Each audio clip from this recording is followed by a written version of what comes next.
우리가 만약에 하나님의 뜻을 정확하게 알고 이 인생을 살아간다면은 이 세상 살아가는데 얼마나 큰 또 도움이 되고 큰 은혜가 될까요? 우리가 겪는 모든 일, 심지어는 이 지금 현재 모든 세계를 휩쓸고 있는 그 코로나 바이러스 이 팬데믹에도 반드시 있는 하나님의 그 뜻을 안다면은 그만큼 두렵지 않고 걱정되지 않을 것입니다. 그리고 우리의 생각은 하나님의 뜻, 그리고 하나님의 관심, 그리고 하나님의 계획과는 큰 차이가 있습니다. 오늘 말씀을 보시면요, 예수님의 그 관심, 예수님께서 하시는 일과 또 제자들의 관심은 큰 차이가 있는 것을 볼 수 있습니다. 그리고 예수님은 그 소경인 바디메오의 눈을 뜨게 하시면서 또 제자들에게 중요한 사실을 가르쳐주고 있습니다. 오늘 말씀을 세 가지로 나눠보기 원하는데요. 첫 번째는 what God wants, 하나님께서 원하시는 것이 무엇인지, 또 what I want, 내가 원하는 게 무엇인지, 또 what I really need, 내가 정말로 필요한 것이 무엇인지 한번 말씀을 통해서 살펴보기 원합니다. 예수님은 제자들에게 말씀하셨듯이 장로들과 이 대제사장들과 서기관들에게 고난을 당하시려고 예루살렘으로 발걸음을 향하십니다. 그 뒤로는 예수님의 12 제자들과 또 예수님을 따라다니는 그 일행이 함께하고 있었습니다. 8장 보시면은 8장 31절에도 예수님께서 이렇게 말씀하셨습니다. 인자가 많은 고난을 받고 장로들과 대제사장들과 서기관들에게 버림받아 죽임을 당하고 사흘 만에 살아나야 할 것을 비로소 그들에게 가르치시되, 예수님의 뒤를 따라가는 그 제자들의 마음은 여러 가지 복잡한 마음이 들었을 것입니다. 예수님께서 보여주신 여태까지 그 기적과 이사, 그분의 이 말씀, 이걸 보면은 분명히 이분이 그리스도이시고 살아계신 하나님의 아들인데 또 이러한 분이 이제는 고난을 당하려고 죽으러 예루살렘으로 발걸음을 향하고 있다. 솔직히 이해도 안 되고 인정하기도 싫었을 것입니다. 근데 그런 제자들에게 예수님은 다시 한번 주님께서 왜 예루살렘으로 가셔야 하는지 말씀을 해주십니다. 오늘 본문의 33절, 34절에 보라, 우리가 예루살렘에 올라가노니 인자가 대제사장들과 서기관들에게 넘겨짐에 그들이 죽이기로 결의하고 이방인들에게 넘겨주겠고 그들은 능욕하며 침뱉으며 채찍질하고 죽일 것이나 그는 3일 만에 살아나리라 하시니라. 하나님께서는 세상을 구원하기를 원하십니다. 그 성경 전체에 흐르는 이 인류를 향한, 이 세상을 향한 하나님의 뜻은 바로 구원입니다. 이 창세기 3장부터 타락해버린 그 인류를 구원해 주시기로 작정하시고 그 원시복음을 통해서 또 그 수많은 사건들과 수많은 선지자들의 예언을 통해서 그리고 우리에게 주신 이 성경 말씀을 통해서 이 세상을 구원하는 것이 주님의 뜻임을 우리에게 알려주고 계십니다. 그냥 예수님을 믿으면 어떻게 복받고 이 세상에 잘 먹고 잘 산다라는 어떤 이 사탕 발림 같은 이 가짜 복음, 그런 것이 아니라 예수님께서 십자가에 피 흘려 죽으심으로 지옥에 갈 우리들이 그분을 믿음으로 하나님의 자녀가 되고 천국으로 갈 수 있다는 사실이 진짜 그 복음입니다. 그것을 위해서 하나님께서는 온 세상 역사 가운데서 모든 것을 주관하시며 또 이 모든 것을 주님의 섭리로 이끌어 오신 것입니다. 그리고 주님의 자녀인 저와 여러분, 예수를 믿는 모든 성도들은 그 수천 년간 써오신 주님의 그 구원의 역사 가운데 이미 포함되어 있는 사실도 믿으시기 바랍니다.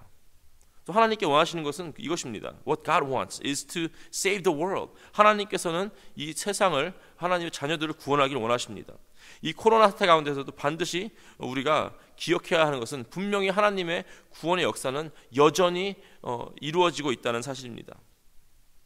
수많은 사람들이 두려워하고 수많은 사람들에게 어떤 그 죽음이란 그 본인이 생각하는 것보다 훨씬 더 현실적이고 가까워져 있다라는 사실을 깨달았습니다. 바로 이때가 예수 그리스도의 그 복음을 전할 때임을 기억하시기를 주님의 이름으로 축원합니다. 그럼 제자들은 어땠을까요? 그 비장한 발걸음으로 예루살렘을 향해 나아가는 그 예수님의 뒤를 따라가면서 솔직히 주님께서 하신 말씀은 별로 신경 쓰지 않았습니다. 야고보와 요한이 먼저 주님께 와서 이렇게 간청하죠. 37절에 보시면은 여짜오되 주의 영광 중에서 우리를 하나는 주의 우편에 하나는 좌편에 앉게 하여 주시옵소서. 이런 이제 생각을 과연 이 야고보와 요한만 했을까요? 아니죠. 41절 보시면은 이 열 제자가 듣고 나머지 제자가 듣고 야고보와 요한에 대하여 화를 내거늘. 다들 비슷비슷한 생각을 했던 것입니다. 자기들 다 예수님을 쫓아다녔기 때문에 자기도 거기서 그 예수님의 어떤 그 백으로 한몫을 해보겠다라는, 출세해보겠다는 그런 마음이 있었기 때문에 그 선수를 친 요한과 야고보에게 이 다른 열 제자들이 화를 냈습니다. 많은 사람들이 다 자기 식대로, 자기 위주로 이런 것들을 해석을 합니다. 예수님의 십자가도, 주님의 말씀도 다 자기 식대로, 자기 좋을 대로 해석을 합니다. 제자들은 죽으러 올라가시는 예수님의 뒷모습을 보면서 자기네 그 베네핏을 찾으려고 했습니다. 우리도 그러진 않습니까?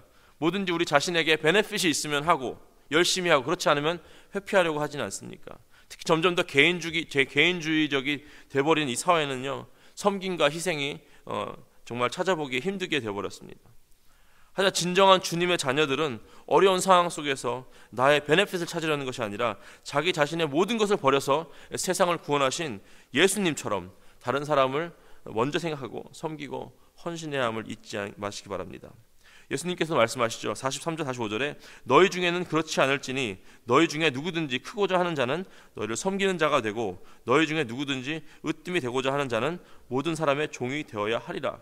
인자가 온 것은 섬김을 받으려 함이 아니라 도리어 섬기려 하고 자기 목숨을 많은 사람의 대속물로 주려 함이니라. 아멘.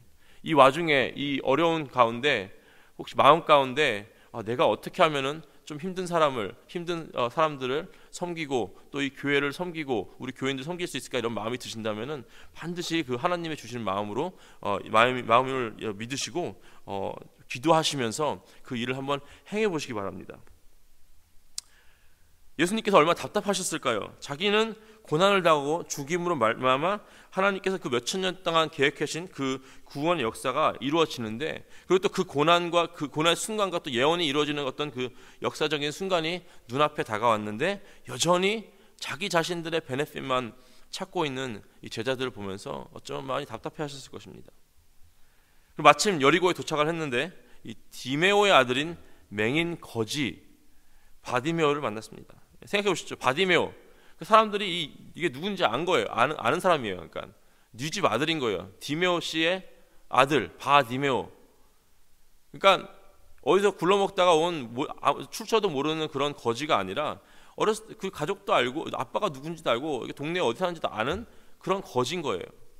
얼마나 비참한 삶입니까? 그냥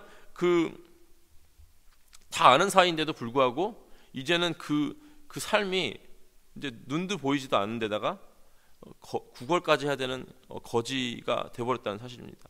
우리가 누가 아는 사람이, 우리가 정말 그 삶이 어려워지고 힘들어서, 정말 그 재정적으로 힘들어서 밖에 나가서 홈레스처럼 이렇게 구걸을 해야 된다 생각해 보십시오.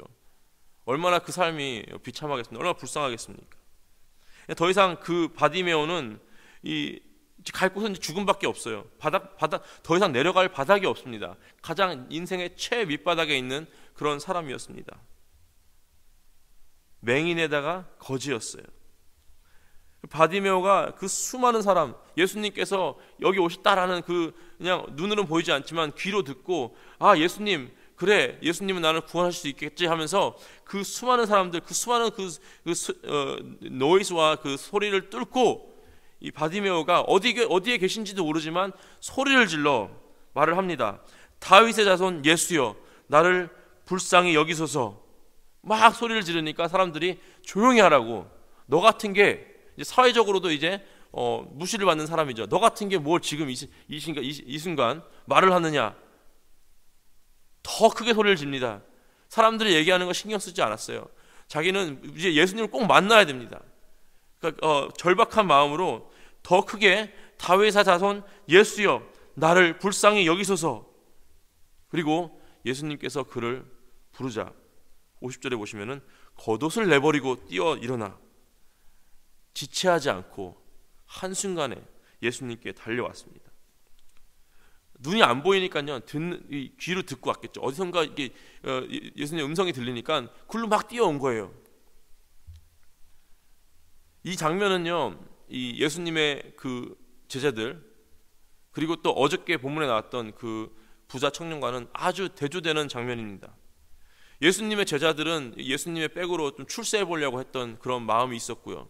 그 정말 하나님의 아들 그리스도이신 예수님을 쫓아다니고 몇 년 동안 배울 거 배우고 했지만 결국에는 그들의 생각은 자기는 이분을 통해서 뭘 얻을까 이거였어요. 내가 무슨 출세를 누릴까, 뭘 누릴까 이거였고요.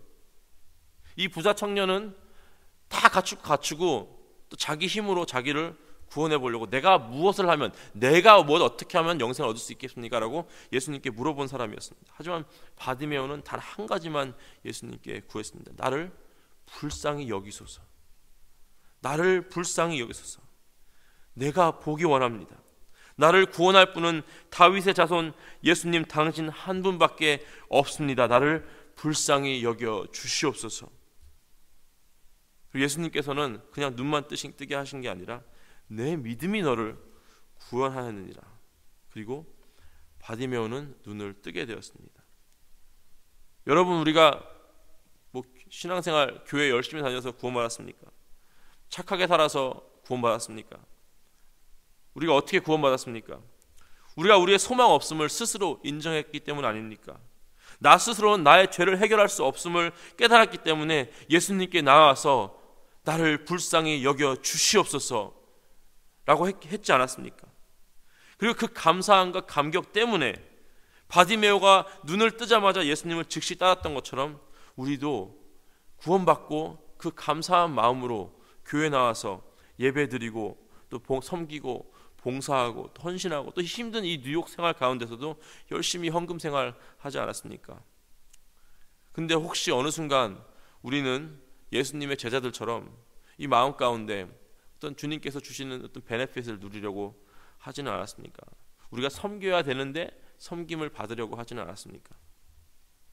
우리가 정말 필요한 것이요, 바로 바디메오의 마음으로 돌아가는 것입니다.